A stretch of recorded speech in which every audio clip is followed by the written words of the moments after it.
নমস্কার, আমি মৌমিতা। আমার কবিতা পাঠ চ্যানেলে আমার সকল শ্রোতা বন্ধু এবং দর্শক বন্ধুকে আন্তরিক শুভকামনা জানিয়ে আজকের গল্প পাঠ শুরু করছি। আজ আমি আপনাদেরকে পড়ে শোনাব আশুতোষ মুখোপাধ্যায়ের লেখা একটি অসাধারণ ছোট গল্প। গল্পের নাম সদয় সংহার। শুনতে থাকুন আজকের গল্প সদয় সংহার।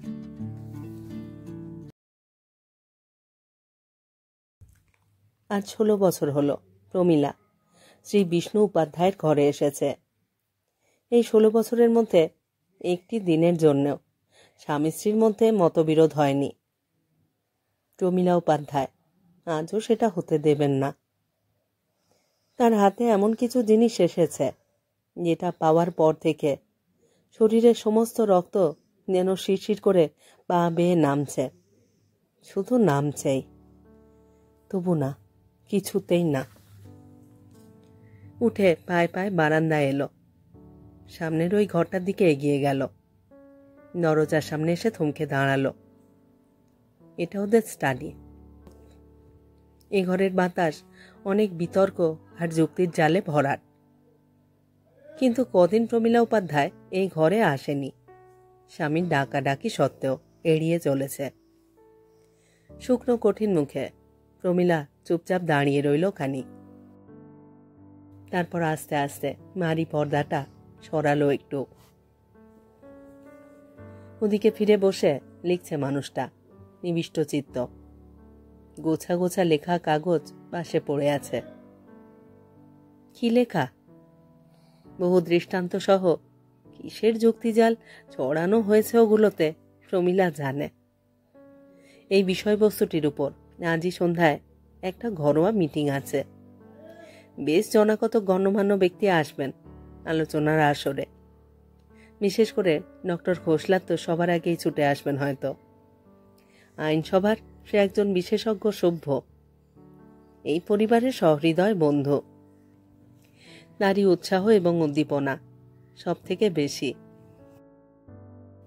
শ্রী বিষ্ণু উপাধ্যায় সমস্ত বিষয়টা যুৎসইভাবে সাজিয়ে দিতে পারলে এবং আজকের মিটিংয়ের আলোচনায় সেটা প্রাণীধনযোগ্যভাবে উত্তীর্ণ হলে অ্যাসেম্বলিতে এই ব্যাপার নিয়ে সে একটা ঝড় তুলবে, সন্দেহ নেই। সকলকে বুকের ধুকপুকুনি বন্ধ করে শুনতে হবে। মিল শেষ পর্যন্ত এদেশে অনুমোদন লাভ করবে কি করবে না, ডক্টর খোসলা তা নিয়ে মাথা ঘামায় না। সংস্কারান্ধ এই দেশের মানুষের উপরে তার খুব একটা আস্থা নেই। ঠিক এই কারণেই হয়তো ঘরের মানুষটির সঙ্গে ওই লোকের এমন অন্তরঙ্গ মিতালি। শ্রী বিষ্ণু উপাধ্যায় এমন একটা অভিনব ব্যাপার ভাবতে পারে যা সহস্র সাধারণের মাথায়ও আসে না। এমন চমকপ্রদ কিছু ইঙ্গিত দিতে পারে ভদ্রলোক, যা শুনলে অনেকেই যথার্থ চমকে উঠবে। আজ এত বছর ধরে প্রমীলা উপাধ্যায় তাই দেখে আসছে। গুণীজনের আর সত্যিকারের মগজোলা মানুষের সব প্রশংস স্বীকৃতি পেলেই স্বামীটি খুশি। এর বেশি কিছুই চায় না। স্বামীর সমস্ত ব্যাপারে প্রমীলা যোগ্য দোসর। প্রমীলার বয়স এখন 40, শ্রীবিষ্ণু 46। কিন্তু 16 বছরের ছেলেটির মতোই সে সর্ব ব্যাপারে স্ত্রীটির উপরে নির্ভরশীল। প্রমীলা সুচিন্তিত অনুমোদন পেলে তবে ভদ্রলোক চোখ কান বুঝে যে কোনো অগ্নি পরীক্ষায় ঝাঁপ দিতে পারে।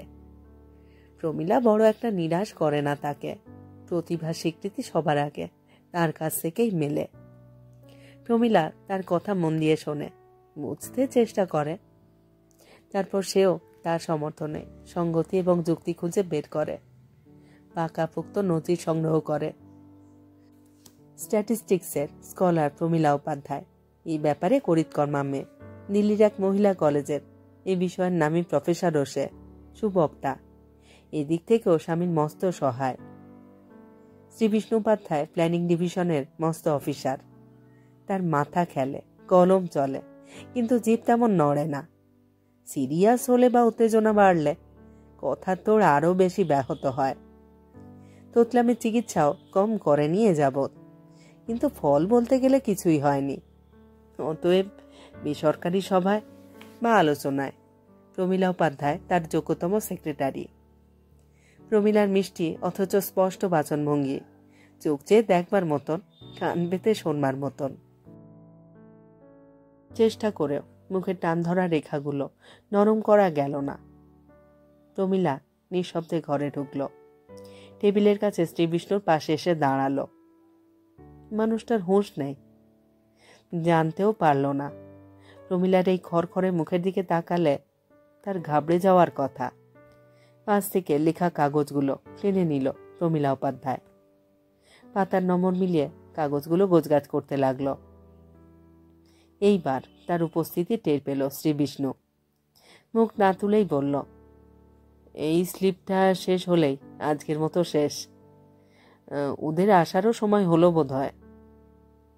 হ্যাঁ, ঈষৎ বিরক্তির সুরে শ্রীবিষ্ণু বলল, 5 দিন ধরে খেটে খুটে এবারে যা দাঁড় করালাম, তুমি তো ভালো করে পড়েও দেখলে না। আজ না নাজেহাল হতে হয় আমাকে। পাতার নম্বর মিলিয়ে প্রমীলা বলল, পড়েছি, আজকেরটাই বাকি। শ্রীবিষ্ণুর লেখা থেমে গেল, উৎসুক, খুশি। কখন পড়লে? দুপুরে। তুমি যখন আপিসে। সদ্য লেখা কাগজে প্রমীলার মুখ আড়াল। দুপুরে? কলেজে যাওনি? প্রমীলা পড়া শুরু করেছে, জবাব দিল না। হৃষ্টচিত্তে শ্রীবিষ্ণু রচনা সমাপ্তির দিকে মন দিল আবার। কিন্তু আবারও কি মনে পড়ল তার, খবরের কাগজের গ্যালপোলের ওপিনিয়ন আর চিঠিপত্রগুলো ঠিক ঠিক সাজানো হয়েছে? মা, তুমি কখন যে কি করে রাখো আমি টেরই পাই না। কদিন তোমাকে কাছে না পেয়ে আমি ভাবছিলাম কি হলো। এখন গলার স্বর বিশ্বাসঘাতকতা করে না, ঠাট্টার সুরটাই ফুটল। আমার কথা তোমার ভাববার সময় হয় তাহলে? হালকা একটা শীষ দিয়ে উঠল শ্রীবিষ্ণু।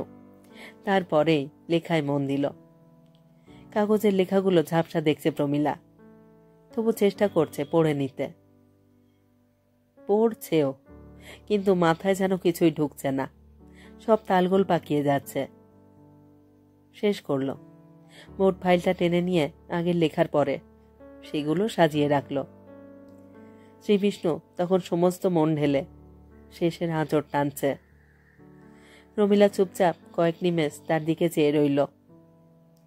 চোখ দুটো জ্বালা জ্বালা করছে।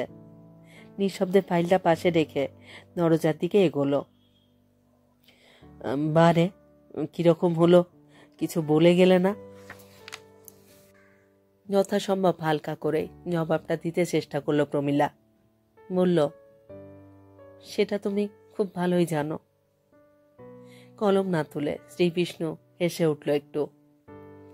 এই পেপারটা পাবলিশড হলে খুব সেনসেশনাল ব্যাপার হবে বলছো? হবে, কিন্তু আইনসভায় তোলবার আগে তোমায় খোসলা এটা পাবলিশ করতে দেবে? এখন না দিক, পরে তো দেবে। প্রমীলা বেরিয়ে এলো। রাগ নিজের উপরেই হচ্ছে। কেন যে সহজ হতে পারছে না। স্বাভাবিক 5টা কথাও বলতে পারছে না। বৃহৎ স্বার্থ যদি শুভ হয়, তার কাছে ওর একার ব্যথা, একার বিপর্যয় কণার কণা। সেটা উল্টে যাবার কোনো কারণ ঘটেছে কি? একেবারে যেন আকাশ থেকে হঠাৎই একটা বিপর্যয় নেমে এসেছে বটে। পায়ে পায়ে প্রমীলা নিজের ঘরে চলে এলো। আয়নার সামনে দাঁড়ালো। নিজেকেই দেখছে। বয়স 40, কিন্তু 40 কেউ বলে না। শাড়ির আঁচলটা সরালো, ব্লাউজার অন্তর্বাসের আড়াল গোছালো, নগ্ন পুষ্ট বক্ষ। এই বুকের দিকে এখনো কি অনেক গণ্যমান্য ব্যক্তির চোরা কটাক্ষ চোখে পড়ে না? মাদিকে স্তনে ঠিক মাঝামাঝি একটা জায়গা, শক্ত হয়ে একটু উঁচিয়ে আছে। অনেকদিন ধরেই লক্ষ্য করেছিল। এতদিন ব্যথা বেদনার নামগন্ধ ছিল না, তাই তেমন গা করেনি। কিন্তু ইদানিং কেন যে একটু অস্বস্তি বোধ করছিল, আর জায়গাটাও একটু টনটন করে। তবু মনের কোণে বিপর্যয়ের আভাস মাত্র ছিল না। নিজেই পরিবারের বন্ধু ডাক্তার দাগার কাছে গেছে। এসব ব্যাপারে যা করবার নিজেই করে, স্বামীকে বলেও না। সামান্য একটু কিছু হলে স্বামীটি বরং অসহায় শিশুর মতো স্ত্রীর মুখাপেক্ষী। ডাক্তার দাগাকেও তেমন বিচলিত মনে হয়নি, তবে পরীক্ষার পর একটু গম্ভীর দেখা গিয়েছিল বটে। মুখে বলেছে, সিস্ট গোছের কিছু হতে পারে, মাইনর অপারেশনের ব্যাপার, তবু শিওর হওয়া দরকার। তোমার আগে দেখানো উচিত ছিল ম্যাডাম। প্রমীলার ধারণা ডাক্তার দাগা ডাকাত গোছের পাঁচই শিরোমণি। এসব জায়গা আগে দেখানো যেন কত সহজ। হাত লাগিয়ে বেশ করে পরীক্ষা করছিল। তখন প্রমীলার সমস্ত মুখ রক্তবর্ণ হয়ে উঠেছিল। তখনও ধারণা ইচ্ছে করে বেশিক্ষণ ধরে পরীক্ষার প্রহসন চলছে। নাগা শিওর হওয়ার ধকলে বেশ একটু যন্ত্রণা সহ্য করতে হয়েছে।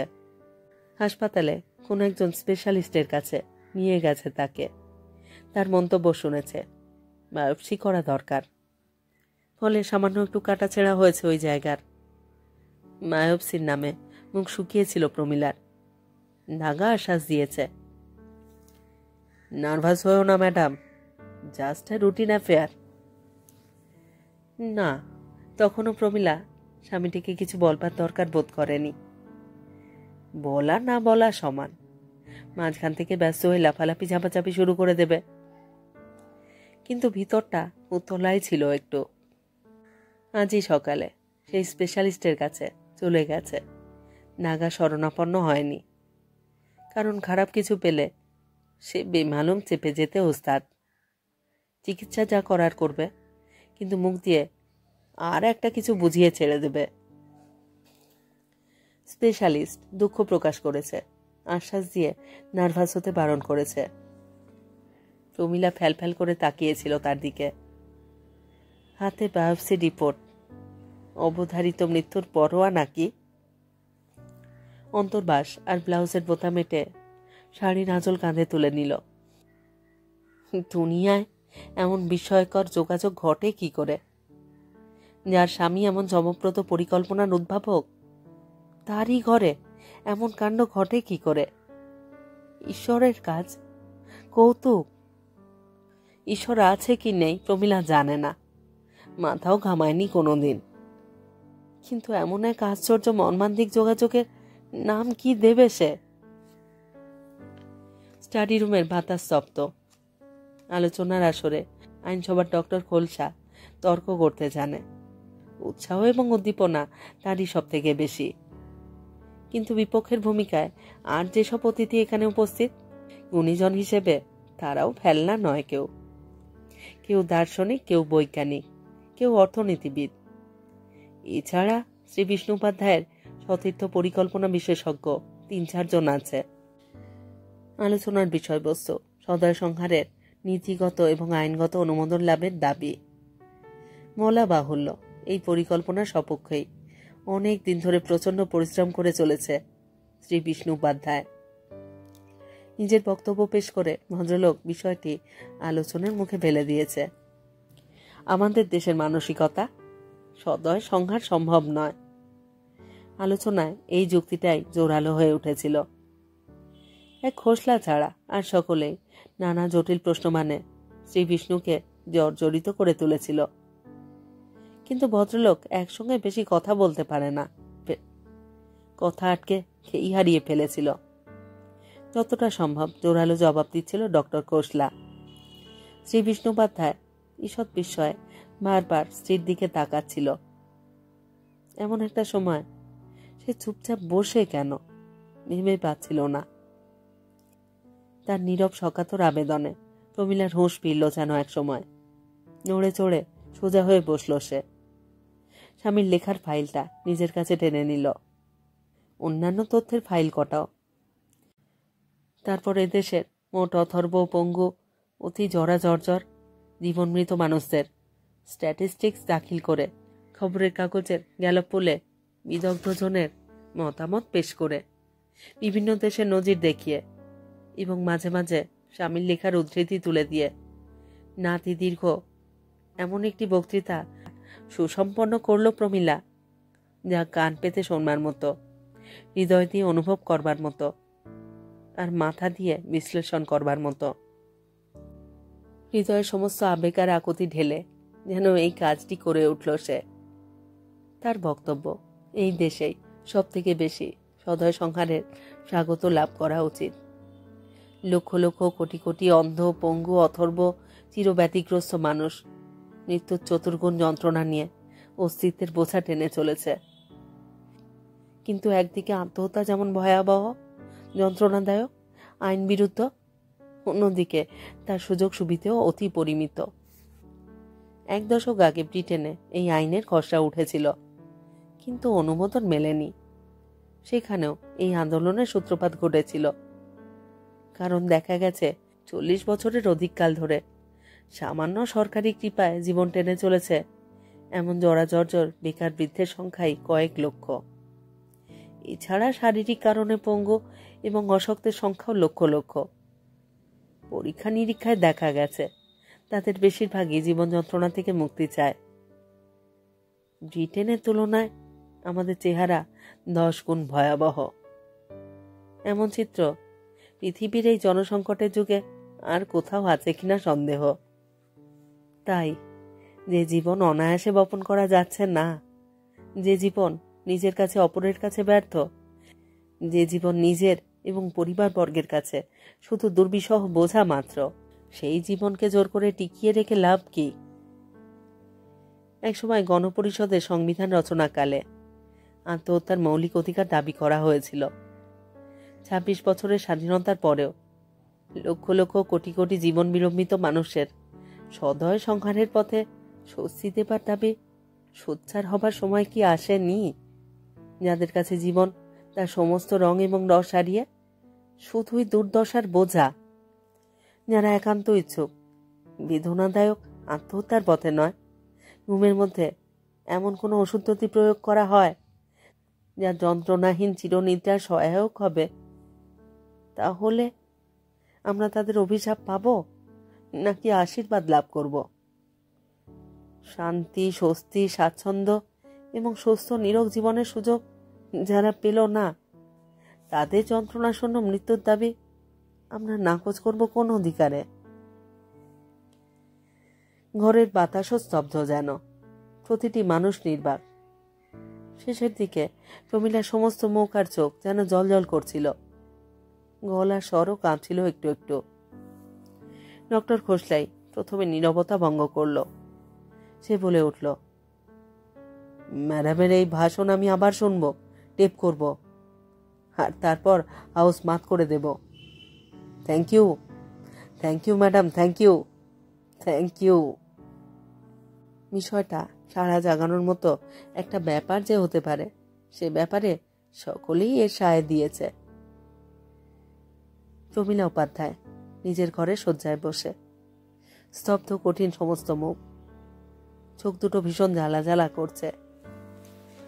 অতিথিদের একে একে বিদায় দিয়ে শ্রীবিষ্ণু অন্দরের দিকে পা বাড়ালো। ঘরে ঢোকবার মুখে বাধা পড়ল। ভিতরের বারান্দায় ওধারে টেলিফোন বেজে উঠল। স্টাডি ছাড়া অন্দরেও একটা কানেকশন আছে। পরিতৃপ্ত হাসি মুখে শ্রীবিষ্ণু টেলিফোন ধরতে এগিয়ে গেল। আদুরে সোহাগে স্ত্রীটিকে ভাসিয়ে দিতে ইচ্ছে করছিল। এ সময় টেলিফোন বিরক্তিকর। টেলিফোন বাজবার আওয়াজ প্রমীলারও কানে এসেছে। কেন যেন ভিতরটা আরো সজাগ, আরো তীক্ষ্ণ হয়ে উঠল তার। টেলিফোনে 5-7 মিনিট কথা বলবার পরে রিসিভারটা আছড়ে ফেলল শ্রীবিষ্ণু।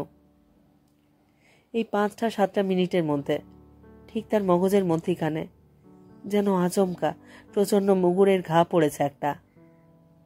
টলতে টলতে ঘরে এসে দাঁড়ালো। চোখে ঝাপসা দেখছে, রক্তশূন্য মুখ, বিস্ফারিত নেত্রে স্ত্রীর কঠিন স্তব্ধ মূর্তির দিকে চেয়ে আছে। অস্ফুট ঠান্ডা স্বরে প্রমীলা জিজ্ঞাসা করল, ডাক্তার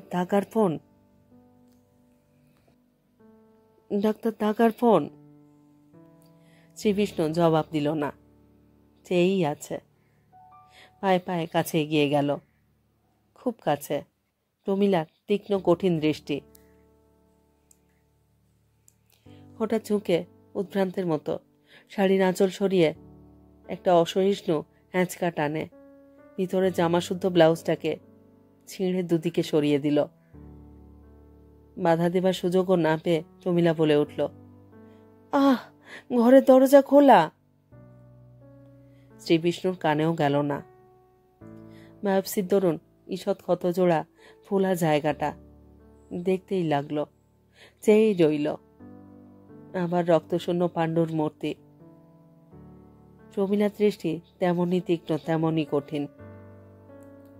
টলতে টলতে শ্রী বিষ্ণু সামনের টেবিলটার কাছে গেল।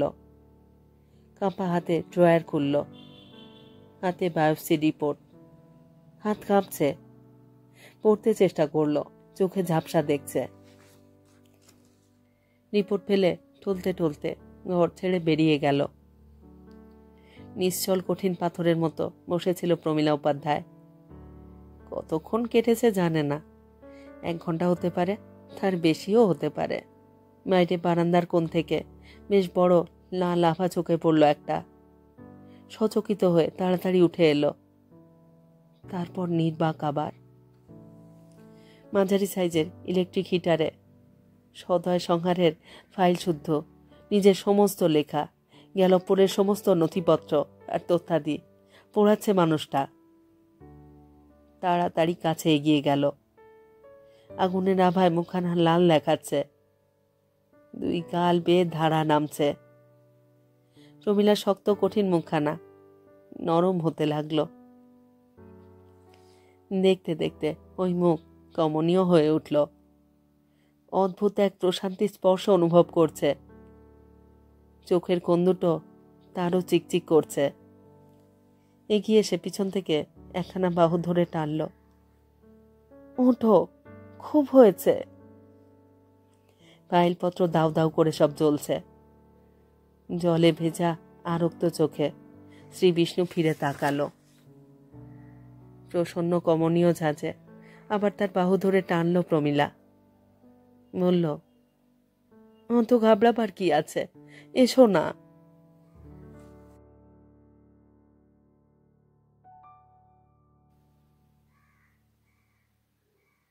শেষ হলো আজকের গল্প, আশুতোষ মুখোপাধ্যায়ের লেখা গল্প সদয় সংহার। কিছু কিছু গল্প পড়বার পর কেমন লাগলো তা বলবার অপেক্ষা রাখে না। কিছু কিছু গল্প আমাদের নির্বাক স্তব্ধ করে দেয়। এই গল্পটিও তেমনই একটি গল্প। আমার সকল শ্রোতা বন্ধুদের আন্তরিক ধন্যবাদ জানাই। সকলেই খুব ভালো থাকুন আর থাকুন পরের গল্পের অপেক্ষায়।